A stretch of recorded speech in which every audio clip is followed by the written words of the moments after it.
जय हिंद आप सभी को। देखिए इस वीडियो में हम लोग क्लास 12th के पहला चैप्टर स्टार्ट कर रहे हैं, ठोस अवस्था। ये केमिस्ट्री का है। केमिस्ट्री का पहला चैप्टर का नाम है ठोस अवस्था, चैप्टर 1। ठीक है, तो आप लोग इस चैनल के माध्यम से जुड़ जाइएगा। वीडियो को लाइक और चैनल को सब्सक्राइब जरूर कर लीजिएगा।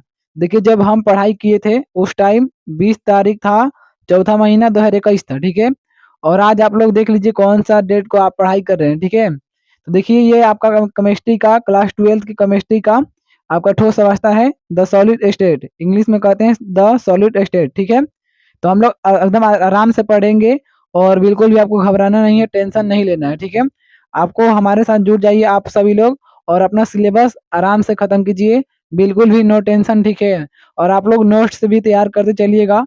अगर आप लोग कमेंट करेंगे तो आपका पीडीएफ भी दे देंगे। ठीक है, तो अगर आपको पीडीएफ चाहिए इसका तो आप लोग कमेंट कर सकते हैं। ठीक है, चलिए स्टार्ट करते हैं सेशन को। आप लोग वीडियो के इन तक बने रहिएगा और देखिए आराम से और आसानी से समझिए। ठीक है, देखिए सबसे पहले चैप्टर देखते हैं। चैप्टर पहला है, इसका नाम है ठोस अवस्था। ठीक है, इसको इंग्लिश में द सॉलिड स्टेट कहते हैं। देखिए सबसे पहले है ठोस। जो चैप्टर का नाम होता है उसके बारे में जानना बहुत जरूरी होता है। देखिए ये ठोस अवस्था है तो सबसे पहले हम लोग ठोस पदार्थ के बारे में जानेंगे। ठोस होता क्या है? ठीक है, सॉलिड। ठीक है ना, इसको इंग्लिश में बोलते हैं सॉलिड। देखिए समझते हैं, पदार्थ का वैसा अवस्था जिसका आकार एवं आयतन दोनों निश्चित हो उसे ठोस कहते हैं, यानी कि उसे ठोस अवस्था कहते हैं। देखिए मतलब पदार्थ का वैसा अवस्था लेना है, पदार्थ का वैसा अवस्था जिसका आकार मतलब आकृति और आयतन दोनों क्या हो? निश्चित हो, एकदम निश्चित हो। ठीक है ना, जिसका आकार और आयतन दोनों निश्चित हो उसे कहते हैं हम लोग ठोस अवस्था। जैसे मैं आपको एक एग्जाम्पल देकर समझाता हूँ। देखिए ये एक मल्य पदार्थ है। ठीक है, एक ये पदार्थ है और देखिए इसका तो आकार बदलेगा नहीं, कितना आप दबा लीजिए या पचका लीजिए, इसका आकार तो बिल्कुल भी नहीं बदलेगा। ठीक है, और एक बात इसमें और है खासियत कि इसका आयतन जो है आयतन भी नहीं बदलेगा। ठीक है, इसका आयतन भी नहीं बदलेगा, क्योंकि देखिए ये जो पदार्थ है जहां पर रखेंगे उतना ही जगह घेरेगा, यानी कि यहाँ से यहाँ तक पूरा जगह घेर लिया है, तो जितना आयतन यहाँ पर लेगा उतना आयतन हर जगह लेगा। आयतन बदला नहीं बदला, और यहाँ से उठाकर यहाँ रख दिए तो इसका आयतन नहीं बदला और आकार भी इसका नहीं बदल पाया, इसीलिए इसको बोलते हैं ये ठोस पदार्थ है। ठोस पदार्थ का चिन्हासी होता है कि उसका आकार और आयतन दोनों निश्चित होता है। जैसे मैं एक और एग्जाम्पल ले लीजिए, देखिए ये है ये, ठीक है, ये फूल है, देखिए यहाँ पे ये नहीं होगा। ठीक है, तो मतलब देखिए ठोस पदार्थ का आयतन और आकार दोनों क्या होता है? निश्चित, बदलता नहीं है, कभी नहीं बदलता है, उसको बोलते हैं ठोस अवस्था। ठीक है, उम्मीद करते हैं आप लोग अच्छे तरीके से समझ में आया होगा। जैसे हम देखिए एग्जाम्पल में NaCl, NaCl का मतलब होता है नमक। ठीक है ना, नमक का फॉर्मूला होता है NaCl, तो नमक जो होता है ठोस पदार्थ होता है। नमक कैसा पदार्थ होता है? ठोस। KCl पोटेशियम क्लोराइड, चीनी ले लीजिए, चीनी का फॉर्मूला होता है C12H22O11। ठीक है, आप लोग याद रखेंगे कि चीनी का फॉर्मूला क्या होता है, तो C12H22O11 होता है। चीनी भी ठोस पदार्थ होता है। यूरिया ले लीजिए, यूरिया का फॉर्मूला होता है NH2CONH2, NH2CONH2। ठीक है, ये यूरिया का फॉर्मूला भी नहीं बदलता है। तो देखिए ये यूरिया है इत्यादि, मतलब दुनिया में बहुत सारे ठोस पदार्थ हैं जिसका आकार और आयतन दोनों निश्चित होता है। ठीक है, आप लोग अच्छे तरीके से समझ में आया होगा। इसका आप लोग नोट्स भी बनाते चलिएगा साथ ही साथ। ठीक है, चलिए आगे देखते हैं। देखिए अब है ठोस के गुण। ठीक है, और ठोस पदार्थ के गुण क्या क्या होता है, लक्षण समझते हैं। तो देखिए इसका द्रव्यमांक तीक्ष्ण होता है, यानी कि जो इसका द्रव्यमांक होता है वो तीक्ष्ण होता है। ये असंपीड्य होते हैं, ये संपीड्य नहीं होते, मतलब हर जगह मतलब जैसा रखेंगे वैसा आकार नहीं बना पाएंगे, इसलिए इसको बोलते हैं असंपीड्य। और ये त्रिविमीय होते हैं। ये कैसा होते हैं? त्रिविमीय। आप लोग याद रखेंगे कि ठोस के गुण, तो ठोस के गुण में होता है इसका द्रव्यमांक तीक्ष्ण होता है। ये असंपीड्य होते हैं। संपीड्य मतलब जहां पर रखेंगे उसी आकार का हो जाएगा, मतलब जहां पर रखेंगे वो अपना आकार नहीं बदलेगा। ठीक है, जहां पर रखेंगे वो अपना आकार वहीं रखेगा, उसको बोलते हैं असंपीड्य।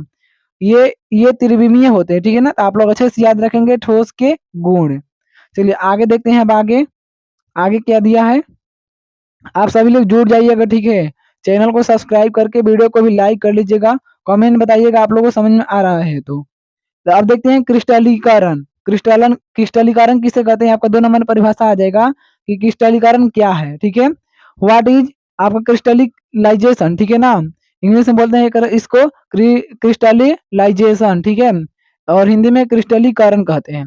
देखिए, पदार्थ के विलयन से ठोस बनने की प्रक्रिया को क्रिस्टलीकरण कहते हैं। यानी कि पदार्थों के विलयन से, मतलब कोई भी विलयन होता है तो पदार्थ का नहीं होता है, या तो वो ठोस हो, द्रव हो, गैस हो। तो जो विलयन होगा वो पदार्थ का होगा, तो बोलेंगे पदार्थों के विलयन से ठोस बनने की प्रक्रिया को क्रिस्टलीकरण कहते हैं। मतलब जब पदार्थ लेंगे और उस पदार्थ के विलयन से जब ये ठोस पदार्थ बन जाएगा ना, तो उसको बोलते हैं क्रिस्टलीकरण। क्रिस्टलीकरण यानी कि कहने का मतलब यह है, जैसे मान लो देखो चीनी और पानी लेते हैं, चीनी और पानी एक तरह से विलयन है, और इसको मतलब चीनी और पानी लेंगे, ठीक है, एक तरह से विलयन है, फिर सुखा देंगे तो ये क्रिस्टली मतलब ये सूख कर ठोस बन जाएगा, इसको बोलते हैं क्रिस्टलीकरण। ठीक है, तो पदार्थों के विलयन से ठोस बनने की प्रक्रिया को क्रिस्टलीकरण कहते हैं। ठीक है, आप लोग याद कर लेंगे इसको। और आगे देखते हैं, देखिए आगे, अब देखिए क्रिस्टलीय अवस्था। क्रिस्टलीय अवस्था क्या है, ये इसको बोलते हैं क्रिस्टलाइजेशन। ठीक है, इसको बोलते हैं क्रिस्टलीय अवस्था। देखिए आगे, यहाँ पर किसी किसी विशेष परिस्थिति में विलयन से ठोस के निर्मित अवस्था को क्रिस्टलीय अवस्था कहते हैं। देखिए दोनों ही सेम है, ये बोल रहा है कि किसी विशेष परिस्थिति में विलयन से ठोस बनने यानी कि ठोस के निर्मित अवस्था को क्रिस्टलीय अवस्था कहते हैं। यानी किसी विशेष परिस्थिति में, कोई भी विशेष परिस्थिति में विलयन से जब ठोस का निर्माण हो जाएगा ना, देखिए यहाँ पर निर्मित, यानी कि जब ठोस यानी कि जब विलयन से ठोस के निर्मित, यानी जब विलयन से ठोस पदार्थ बन जाएगा तो उसी को बोलते हैं क्रिस्टलीय अवस्था। क्या बोलते हैं, क्रिस्टलीय अवस्था कहते हैं। ठीक है, यानी किसी भी विशेष परिस्थिति में विलयन से ठोस के निर्मित अवस्था को, यानी कि विलयन से ठोस बन जाएगा तो उसको बोलते हैं क्रिस्टलीय अवस्था कहते हैं, क्रिस्टलीय अवस्था। ठीक है, चलिए आगे देखते हैं। देखिए आगे है, अब देखिए क्रिस्टल, आगे क्या है, क्रिस्टल है। ठीक है, आगे है क्रिस्टल, इसको इंग्लिश में बोलते हैं क्रिस्टल है। वह पदार्थ जो परमाणुओं, अणुओं या आयनों से निर्मित हो तथा उसका ज्यामितीय रूप हो उसे क्रिस्टल कहा जाता है। यानी कि कहने का मतलब यह है कि वैसा पदार्थ जो परमाणु, अणु या आयन से बना होता है। ठीक है, वैसा पदार्थ जो परमाणु, अणु या आयन से बना होता है और उसका ज्यामितीय रूप यानी उसका एक निश्चित आकार होता है। उसका ज्यामितीय रूप का मतलब उसका कोई निश्चित आकार होता है, उसको बोलते हैं उसे क्रिस्टल कहते हैं। क्रिस्टल समझ लीजिए, क्रिस्टल एक ठोस पदार्थ होता है, उसका आकार आयतन दोनों निश्चित होता है, तो वह और उसमें परमाणु होते हैं या आयन या अणु होते हैं। ठीक है ना, ठोस में। तो देखिए यहाँ पर साफ साफ लिखा है कि वह पदार्थ जो परमाणुओं, अणुओं या आयनों से निर्मित हो तथा उसका ज्यामितीय रूप हो उसे क्रिस्टल कहा जाता है। यानी कि जिसका ज्यामितीय रूप हो और वो पदार्थ परमाणु, अणु या आयन से बना हो उसे बोलते हैं हम लोग क्रिस्टल। उसे क्या कहते हैं, उसे क्रिस्टल कहते हैं। ठीक है, चलिए आगे देखते हैं। देखिए आगे दिया है, अब ठोसों का वर्गीकरण यानी क्लासिफिकेशन ऑफ सॉलिड, यानी कि ठोसों को बांटा गया है यहाँ पर। ठोसों का वर्गीकरण, क्लासिफिकेशन ऑफ सॉलिड। ठीक है, देखिए ठोसों को दो भागों में बांटा गया है, यानी कि ठोस को दो भागों में बांटा गया है। देखिए यहाँ पर ठोस है, ये क्रिस्टलीय और ये अक्रिस्टलीय। ये है क्रिस्टलीय, इसको बोलते हैं इंग्लिश में क्रिस्टलाइन, और इसको बोलते हैं एमोर्फोस। ठीक है, तो इसको बोलते हैं क्रिस्टलीय और इसको बोलते हैं अक्रिस्टलीय। ठीक है, तो यानी क्रिस्टल यानी कि ठोसों को दो भागों में बांटा गया है, एक क्रिस्टल के रूप में, एगो अक्रिस्टल के रूप में। चलिए अब देखते हैं क्रिस्टलीय, समझते हैं क्रिस्टलीय है क्या। तो वैसा ठोस जिसका ज्यामितीय संरचना नियमित हो उसे क्रिस्टलीय ठोस कहते हैं।